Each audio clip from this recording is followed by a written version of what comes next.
Big TV భక్తి సమాచారం WhatsApp ఛానల్లో జాయిన్ అవ్వండి. అన్ని విశేషాలు ఎప్పటికప్పుడు తెలుసుకోండి. బిగ్ టీవీ ప్రేక్షకులందరికీ నమస్కారం. ఈరోజు మనం విపరీత పరిస్థితుల్లో కూడా, విపత్కర పరిస్థితుల్లో కూడా భయం చెందకుండా ఉండాలి అని అంటే మన మనస్సుని ఎలా శ్రేష్టంగా చేసుకోవాలి అనేది చూద్దాం. అభయత్వం ప్రసాదించాలి అన్నా, నిర్భయత్వాన్ని ప్రసాదించాలి అన్నా అది ఆ అపారమైనటువంటి శక్తి భగవంతునికే ఉంటుంది. మరి భగవంతుడు ఎలా అభయాన్ని ఇస్తున్నాడో అనేది ఇప్పుడు మనం చూద్దాం. శాంతం పద్మాసనస్థం శశిధర మకుటం పంచవక్రం త్రినేత్రం శూలం వజ్రం చ ఖడ్గం పరశుమభయదం దక్షభాగే వహాంతం. అందులో మనకి స్పష్టంగా ఉంది అభయం. శాంతం పద్మాసనస్థం శశిధర మకుటం పంచవక్రం త్రినేత్రం శూలం వజ్రం చ ఖడ్గం పరశుమభయదం దక్షభాగే వహాంతం. భగవంతుడంతటి వాడు, ఆ ఈశ్వరుడంతటి వారు, నేను నీకు అభయాన్ని ప్రసాదిస్తున్నాను. ఆ శాంతమూర్తిని చూస్తూ, ఆ పద్మాసనంలో కూర్చున్నటువంటి మూర్తి స్వరూపాన్ని చూస్తూ మన మనస్సుని మనం ఎంత శక్తిశాలిగా, అపారమైనటువంటి శక్తితో నింపుకుంటామో అప్పుడు అభయంతో ఉండగలం. అంటే దీన్ని ఉదాహరణతో చూద్దాం. మనకి జనరల్గా ఈరోజు ప్రపంచంలో ఉన్నటువంటి నెగిటివ్ వైబ్రేషన్స్ అనుసారము లేదా ఫియర్ అండ్ యాంగ్జైటీ అనుసారము తెలియకుండానే కొన్నిసార్లు భయం కలుగుతుంది, ఆందోళన కలుగుతుంది, ఒత్తిడి కలుగుతుంది. అప్పుడు ఆ పరిస్థితిని ఎదుర్కొని నిలబడగలిగేటువంటి శక్తి తగ్గుతుంది. మరి ఇక్కడ మనం ఎలా మన మనోస్థితిని ట్యూన్ చేసుకోవాలి? మనస్సు శక్తిశాలిగా ఉంటే అది ఏ కార్యాన్నైనా చేయగలదు. పవిత్రమైనటువంటి మనస్సుకి, శుద్ధమైనటువంటి మనస్సుకి, శక్తిశాలితో ఉన్నటువంటి మనస్సుకి ఆ శక్తి ఉంటుంది. మనస్సు కానీ బలహీనపడితే ఈ శరీరం ఎంత బలంగా, దృఢంగా ఉన్నప్పటికీ, ఆరోగ్యంగా ఉన్నప్పటికీ కూడా అది పని చెయ్యలేదు. ఇక్కడ భగవంతుడు అభయప్రదాత, ఆయన అభయాన్ని ప్రసాదిస్తున్నాడు. ఇప్పుడు మనకి ఉదాహరణ కోసం ఒక మంచి జాబ్ ఇంటర్వ్యూకి వెళ్ళేది ఉంది. జనరల్గా ఇంటర్వ్యూ అనగానే ఎవరికైనా భయం వేస్తుంది కదా, మనం ఎంత ప్రిపేర్ అయినప్పటికీ కూడా భయం వేస్తుంది. అప్పుడు మనస్సులో మనం ఎలాంటి సంకల్పం చెయ్యాలి? కేవలం నమస్కారం కాదు, నమస్కారంతో పాటు మనస్సులో ఎలాంటి సంకల్పం చెయ్యాలి? ఓ అభయప్రదాత, ఓ పరంపిత పరమాత్మ, నీవు నాకు సదా తోడుగా ఉన్నావు.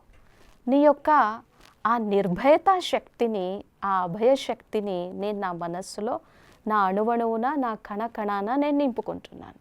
ఇప్పుడు నేను ఇంటర్వ్యూకి వెళ్తున్నాను. ఆ ఇంటర్వ్యూ చాలా అంటే చాలా సక్సెస్ఫుల్ అవుతుంది. ఎందుకంటే అది నా కారణంగా కాదు, నువ్వు నాకు తోడుండి అటువంటి అభయాన్ని ప్రసాదిస్తున్నావు కాబట్టి. ఇలా మనం ఆలోచించామనుకోండి, ధైర్యంగా నిలబడగలం. నాకెవరు తోడున్నారు? నన్ను ఎవరు అర్థం చేసుకుంటారండి? ఈ రోజుల్లో ఎవరి సమస్యలు వాళ్ళకున్నాయి, ఎవరి పరిస్థితులు వాళ్ళకున్నాయి. నేనే అన్నింటినీ ఫేస్ చేయాలి. ఇప్పుడు ఇదివరకు ఇంటర్వ్యూకి ఇంత ప్రిపేర్ అయ్యాను కదా, అక్కడ ఏ క్వశ్చన్స్ ఇస్తారో లేదో, అసలు జాబ్ వస్తుందో లేదో, ఇప్పుడే ఆల్రెడీ 4 ఇంటర్వ్యూలు ఫెయిల్ అయ్యాను. ఇలా ఆలోచించామనుకోండి, ఆటోమేటిక్గానే మన మైండ్ పవర్ తగ్గిపోతుంది. ఈ విషయాన్ని మనం గుర్తుపెట్టుకోవాలి. అలాగే ఆరోగ్యపరంగా మనకు ఏదైనా కొద్దిగా ఇబ్బంది కలిగింది, హాస్పిటల్కి వెళ్ళి టెస్టులు చేయించుకోవాల్సి వచ్చింది, ఎవరు తోడలేరు. అప్పుడు కూడా భగవంతుని యొక్క స్వరూపాన్ని, ఆ ఆరోగ్య ప్రదాత యొక్క స్వరూపాన్ని, ఆ వైద్యనాథుడి యొక్క స్వరూపాన్ని మనం గుర్తు తెచ్చుకోవాలి. ఇప్పుడు నేను హాస్పిటల్కి వెళ్తున్నాను, టెస్టులు అన్నీ కూడా పాజిటివ్గా ఉండాలి. ఓకే, నేను ఎంతో ఆరోగ్యంగా తిరిగి రావాలి. ఒకవేళ ఏదైనా అనారోగ్యం ఉన్నా కానీ అది నా మనసు మీద ప్రభావితం చూపించకూడదు. నువ్వు ఉన్నావు కదా అని పరమాత్మ యొక్క శక్తిని మనం ఉపయోగించుకోవాలి. ఆర్థిక విభేదాలున్నా, ఏవైనా సమస్యలున్నా కూడా ఆ ఈశ్వరుని యొక్క శక్తిని, ఆ అభయ స్వరూపం యొక్క శక్తిని ఉపయోగించుకోమని శాస్త్రమే చెప్తుంది. అయితే దీనికోసం ఏం కావాలి? కొద్దిగా మన మనస్సు స్థిమితంగా ఉండాలి. బాగా ఫాస్ట్ ట్రాక్లో ఆలోచిస్తున్నటువంటి మనస్సుకి ఎలా సమాధానం ఇవ్వాలో తెలీదు. కొద్దిగా మనస్సుని స్థిమితం చేసుకుంటే, ప్రశాంతం చేసుకుంటే, ఒత్తిడి తగ్గించుకుంటే, దిగులు తగ్గించుకుంటే, అప్పుడు ఆ స్థిమితమైనటువంటి మనస్సు, ఆరాటం పోరాటం లేనటువంటి మనస్సు ఆ ఈశ్వరుని యొక్క స్మృతిలో ఉండగలదు.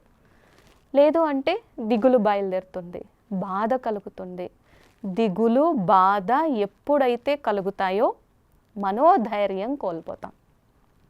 మనస్సుకి ధైర్యం లేకపోతే, బలం లేకపోతే కొలాప్స్ అయిపోతూ ఉంటారు. మనం ఎంతమంది జీవితాలలో చూస్తూ ఉన్నామో, ఏదైనా అనుకోని వార్త విన్నప్పుడు, బిజినెస్లో చాలా నష్టం వచ్చింది, దగ్గర ఆత్మీయులకు ఎవరికైనా ఏదైనా జరిగింది, రోజు రోజుకి అప్పు పెరిగిపోతూ ఉంది, దాన్ని తీర్చలేనటువంటి పరిస్థితి వచ్చింది, వాటి గురించే లోపల ఆలోచిస్తూ ఎమోషనల్గా కొలాప్స్ అయిపోయి కోమాలోకి వెళ్ళేటువంటి వాళ్ళని కూడా ఎంతోమందిని మన నిజ జీవితంలో చూస్తూ ఉన్నాం కదా. దీనికి కారణం ఏంటి అంటే మనస్సు ధైర్యం కోల్పోవడం, మనస్సుకి ఆ శక్తి లేకపోవడం, మనస్సులో ఆ శుద్ధత, ఆ పవిత్రత, నిర్మలత లేకపోవడం. అందుకనే నేను అభయాన్ని ప్రసాదిస్తున్నాను. నేను ఇక్కడ మహాశాంతి సాగరమై కూర్చున్నాను. నా నుంచి ఆ శాంతి వైబ్రేషన్స్ని, ఆ అభయాన్ని స్వీకరించండి అని పరమాత్మ మనకి ఇక్కడ తెలియజేస్తున్నారు. శాస్త్రం చెప్తుంది ఇది.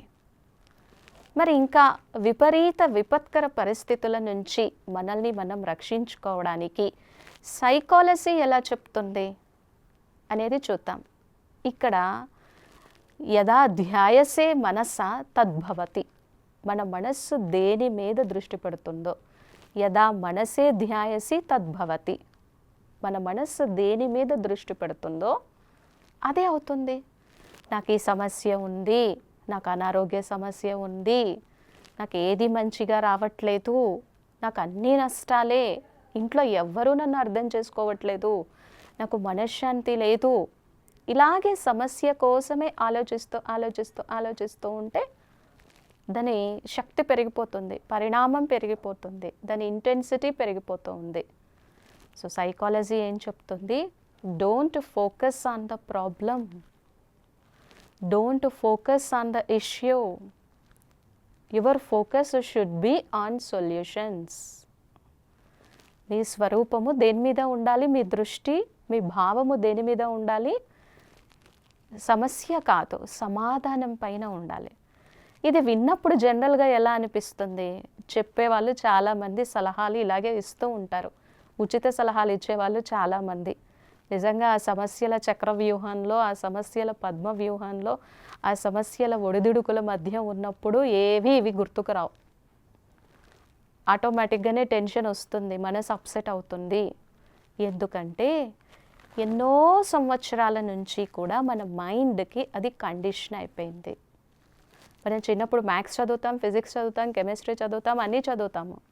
కానీ మన మనస్సుని ఏ విధంగా శ్రేష్టంగా చేసుకోవాలి అనేది ఎవ్వరు నేర్పించరు. అదొక్క పరమాత్మునికే సాధ్యం అన్నమాట. మైండ్ కండిషనింగ్ అయిపోయింది అక్కడ, మైండ్కి హ్యాబిట్ అయిపోయింది అది. సో ఏదైతే హ్యాబిట్ అయిపోయిందో అదే జరుగుతుంది కదా. ఇక్కడ ఇప్పుడు మనము ఈ హ్యాబిట్ని బ్రేక్ చేయాలి అని అంటే కొద్దిగా అయినా మన మీద మనము దృష్టి పెట్టాలి కదా. కాబట్టి మన ఫోకస్ అనేది ప్రాబ్లమ్స్ కాదు, సొల్యూషన్ కోసం థింక్ చేస్తూ ఉన్నాం అనుకోండి, మన మనోస్థితి మారుతుంది, మన నిర్ణయ శక్తి పెరుగుతుంది, ఎలా ముందుకు వెళ్ళాలో ఆలోచిస్తాము, మనలో పాజిటివ్ ఫీలింగ్స్ స్టార్ట్ అవుతాయి, నేను ధైర్యంగా ముందుకు వెళ్ళగలను అనేటువంటి మన ఆలోచన ధోరణి కూడా మారుతుంది. మరి ఎప్పుడైతే మన ఆలోచన ధోరణి మారిందో, భగవద్గీత ఏమంటుంది అంటే నీ మనస్సు నీకు మిత్రుడవుతుంది, నీ మనస్సు నీకు చాలా హెల్ప్ చేస్తుంది అని అంటుంది. ఇక్కడ మనం చాలామందిని చూస్తూ ఉంటాము, చూడ్డానికి శారీరకంగా చాలా బలహీనంగా ఉన్నట్టు ఉంటారు, కానీ ఎన్ని కార్యాలు చేస్తారు, ఎంత సేవ చేస్తారు, ఎంత కష్టపడతారు. వాళ్ళ దగ్గర ఉన్నది ఏంటి? ఆ మనోబలం, ఆ శ్రేష్ఠ బలం, ఆ సంకల్ప బలం, ఒక్కసారి ఒకటి అనుకున్నారు అంటే దానికి కమిట్మెంట్ అయిపోయి ఆ డెడికేషన్తో ఆ డివోషన్తో ముందుకు వెళ్ళిపోతూ ఉంటారు. వాళ్ళు రియలైజ్ అయ్యారు ఆ సంకల్ప బలం కోసం కదా. ఎందుకంటే మన సంకల్పాలతోనే మన చుట్టూ ఉన్నటువంటి వాతావరణం తయారవుతుంది. అలా మన చుట్టూ వాతావరణం తయారవుతుంది. మరి ఎటువంటి విపత్కర పరిస్థితుల్లో అయినా సరే మనము దాన్ని ఎదుర్కొని నిలబడాలి అని అంటే మన మైండ్ని ఈ విధంగా ట్యూన్ చేసుకోవాల్సిందే. అప్పటి వరకు ఉన్నటువంటి ఆ నెగిటివ్ హ్యాబిట్ని బ్రేక్ చేయాల్సిందే. మరి దీనికి ఏం కావాలి? కొద్దిగా ప్రయత్నం కావాలి. మనం చిన్నప్పుడు కూడా వింటూ ఉంటాం కదా, ఉద్యోగం పురుష లక్షణం. ఇక్కడ ఉద్యోగము అంటే నాట్ డూయింగ్ జాబ్ చేయటం కాదు, ప్రయత్నం చేయటం, అభ్యాసం చేయటం, సాధన చేయటం. పురుష్ అంటే ఇక్కడ నాట్ జెంటిల్మెన్, పురుష్ అంటే ఇక్కడ ఆత్మ, ఈ శరీరాన్ని ధరించినటువంటి శక్తి ఆత్మ. ఉద్యోగం పురుష లక్షణము అంటే నువ్వు ఏం ప్రయత్నం చేయకుండా, నువ్వు ఏం సాధన చేయకుండా ఏది కూడా సిద్ధించదు. నువ్వు ప్రయత్నం చేస్తే, సాధన చేస్తే, ఒక్క అడుగు ముందుకు వేస్తే ఆ ఈశ్వరుడు కూడా నీకు 1000 అడుగుల సహయోగాన్ని ఇవ్వడానికి సిద్ధంగా ఉన్నారు. మనం ఒక్క అడుగైనా వెయ్యాలి కదా. అది సో ఇప్పుడు మనకున్నటువంటి ఈ హ్యాబిట్ని తొలగించుకోవాలి అంటే ఇలా. మరి ఇంకా భగవంతుడు మనకి భగవద్గీతలో ఎలా చెప్తున్నారు అని అంటే, క్లైబ్యం మాస్మగమ పార్థ నైతత్య ఉపపత్యతే క్షుద్రం హృదయ దౌర్బల్యం త్వక్తోతిష్ట పరంతప. భగవంతుడు చెప్తున్నారనమాట, నాకు ఆ సమస్య ఉంది, ఈ సమస్య ఉంది, ఇంతమంది బంధువుల మీద ఉన్నటువంటి వ్యామోహాన్ని తొలగించుకొని నేను ఎలా నష్టమోహగా అవ్వాలి? హే గీతాచార్య భగవంతుడా అని అర్జునుడి యొక్క మనస్సులో ఉన్నటువంటి కన్ఫ్యూజన్ అనండి, ఆ సందిగ్ధ అవస్థ అనండి, ఆ పరిస్థితులు వచ్చినప్పుడు చలించిపోయేటువంటి మనోస్థితి అనండి, వాటిని తొలగించడానికి పరమాత్మ చెప్తున్నారు, క్షుద్రం హృదయ దౌర్బల్యం త్వక్తోతిష్ట పరంతప. నీలో ఉన్నటువంటి ఆ బలహీనతని, ఆ హృదయ దుర్బలత్వాన్ని, వాటిని తొలగించి నీ శక్తి ఏంటో గమనించి లేచి నిలబడు. ఉత్తిష్ట జాగ్రత్త ప్రాప్యవరాన్ని పోతా. లేచి నిలబడి కర్తవ్యం మీద దృష్టి పెట్టు. మరి భగవంతుడు చెప్తున్నారు అంటే అది లోకానికి వేదం కదా. భగవంతుడు చెప్తున్నారు అంటే అది లోకానికి ఉపనిషత్తు. పరమ పవిత్రతా సాగరులు గీతాచార్యులు చెప్తున్నారు అంటే దానిలో ఎంత పవర్ ఉంది.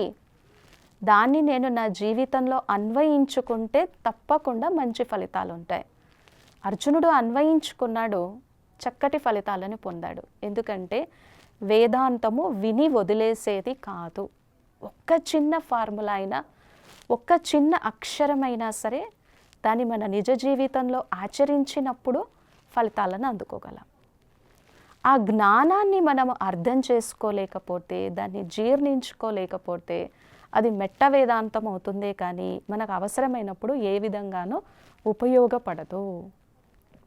ఎవరు చేస్తారో వాళ్ళే పొందుతారు, ఆ ఈశ్వరుని యొక్క అనుగ్రహానికి అర్హులవుతారు.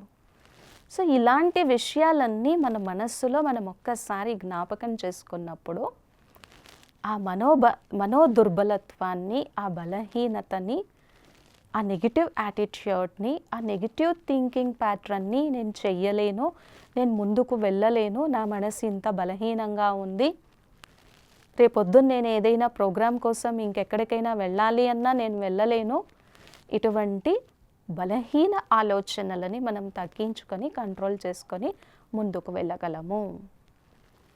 మన మనోధైర్యాన్ని పెంచుకోగలము కదా. సో కాబట్టి దీనికోసం ఏం ప్రాక్టీస్ చేయాలి? అభయప్రదాత, నిర్భయత సాగర్, పరమాత్మ యొక్క వైబ్రేషన్స్ ఉన్నాయి, ఆయన యొక్క శక్తి ఉంది. ఆ శక్తితో నేను ఏ పరిస్థితిలో కూడా చలించకుండా, డిస్టర్బ్ అవ్వకుండా ముందుకు వెళ్ళగలను. ఇది సాధన చేయటం వలన, అభ్యాసం చేయటం వలన మంచి ఫలితాలను మనం పొందొచ్చు. లేకపోతే ఈ భయము, ఈ ఆందోళన, స్ట్రెస్, టెన్షన్, యాంగ్జైటీ, డిప్రెషన్కి కారణమయ్యి ఎన్నో రకాల అనారోగ్యాలను తీసుకొచ్చి నేను ఎప్పటికీ సంతోషంగా ఉండలేను, నా జీవితం ఇంతే అని ఒక కన్క్లూజన్కి వచ్చేస్తాము కదా. కాబట్టి ఇప్పుడు మన మైండ్ని మనం ఇలా ట్యూన్ చేసుకుంటే చలించకుండా అడోల్గా మనం నిలబడడానికి చాలా అవకాశం ఉంటుంది. ఓం శాంతి. For more videos like this, subscribe Big TV channel.